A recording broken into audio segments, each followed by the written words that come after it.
दोस्तों नमस्कार। अभी हाल ही में हमने अखबार में एक न्यूज़ पढ़ी कि भारत सरकार ब्राज़ील और ऑस्ट्रेलिया के किसानों में तुअर दाल का उत्पादन बढ़ाने के लिए कोशिश कर रही है और ये भी पॉलिसी में लाया जा रहा है कि जो दाल वहाँ उत्पादित होगी उसकी एक निश्चित मात्रा भारत में इंपोर्ट की जाएगी। तो हम जानते हैं कि हमारे यहाँ जो हमारी फूड सैवेट्स हैं, खाने की जो आते हैं, उसमें दाल एक प्रमुख तत्व है और दाल हमारे प्रोटीन का मुख्य स्रोत है, क्योंकि जो वेजिटेरियन लोग हैं और जो मांस नहीं खाते हैं उनके लिए प्रोटीन प्राप्त करना एक बहुत आवश्यक बात हो जाती है। और इसीलिए हमारे यहाँ चना, मूंग, उड़द, मोठ, तुअर, मसूर, मटर ऐसी बहुत सारी दालें हैं जिनका उपयोग खाने में किया जाता है। भारत में दालों का सबसे बड़ा जो उत्पादक है देश वो भारत है। यहाँ पूरे विश्व की लगभग 25% दालों का उत्पादन होता है। इसी तरह खपत भी सबसे ज़्यादा भारत में ही होती है, क्योंकि हमारी जनसंख्या विश्व में सर्वाधिक है। तो विश्व की कुल खपत का लगभग 27% खपत हमारे यहाँ होती है। चूँकि इसकी मांग बहुत होती है तो विश्व व्यापार की 14% दाल हम अपने यहाँ आयात करते हैं। और जो खाद्यान्न के अंतर्गत आने वाली दालों का हिस्सेदारी है वो टोटल उत्पादन में 20% है। और हमारा जो क्षेत्र है, कृषि क्षेत्र है, उसमें लगभग 10% से अधिक भाग पर दालों की खेती होती है। तो दालें हमारे किसान के लिए भी एक बहुत आवश्यक फसल है और उसकी आमदनी भी इस पर निर्भर करती है। भारत सरकार हमेशा से ये प्रयास करती रही है कि हम दालों के आयात की निर्भरता को कम करें और घरेलू उत्पादन को बढ़ाएं। इसी का परिणाम है कि 1950-51 में हमारे यहाँ 19 मिलियन हेक्टेयर पर खेती होती थी दालों की, जो 2020-21 में बढ़ के 28 मिलियन हेक्टेयर हो गई। इसी तरह हमारे यहाँ जो उत्पादन है वो भी लगभग 200% से अधिक बढ़ गया है। शुरू में 50-51 में ये 8.41 मिलियन मेट्रिक टन था, जो अभी 2021-22 में बढ़ के 27 मिलियन मेट्रिक टन के ऊपर चला गया है। तो भारत में जो दालों का उपयोग है वो तभी होता है जब दालों को मिल करके दालों के रूप में बदलती हैं। खड़ी दालों का उपयोग हमारे यहाँ बहुत कम होता है। इसीलिए जो कुल उत्पादन है उसका लगभग 75% प्रसंस्करण इंडस्ट्री द्वारा किया जाता है।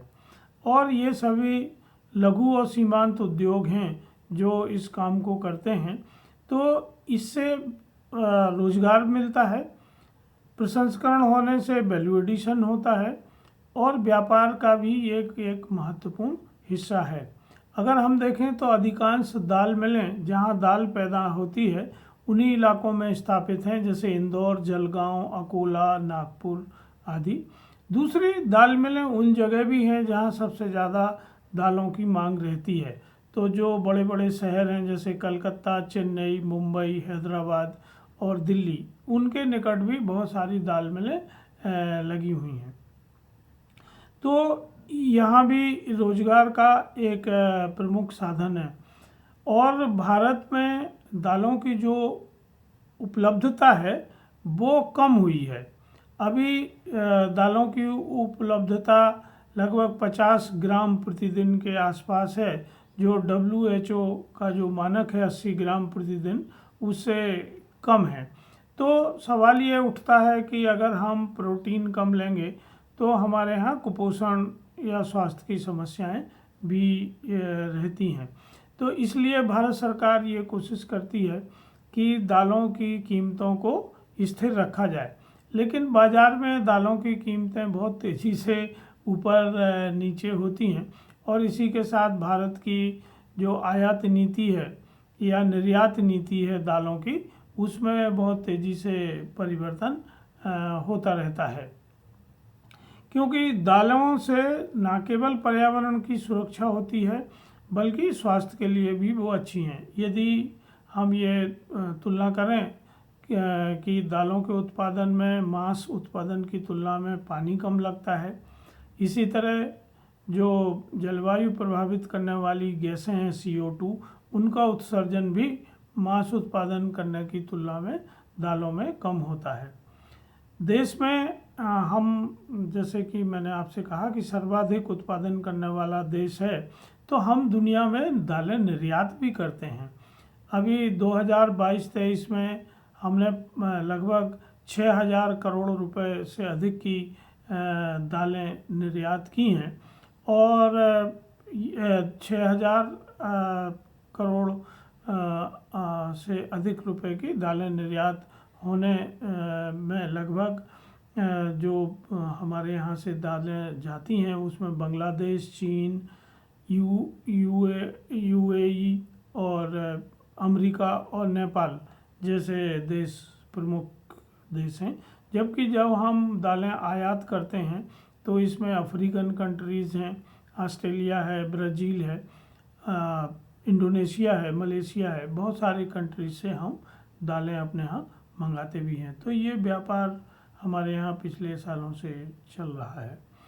भारत सरकार ने दालों के निर्यात को कम करके घरेलू मांग को पूरा करने के लिए कई कार्यक्रम चला रखे हैं, और इनसे ही पिछले सालों में जो प्रगति आई है वो बहुत अच्छी प्रगति है।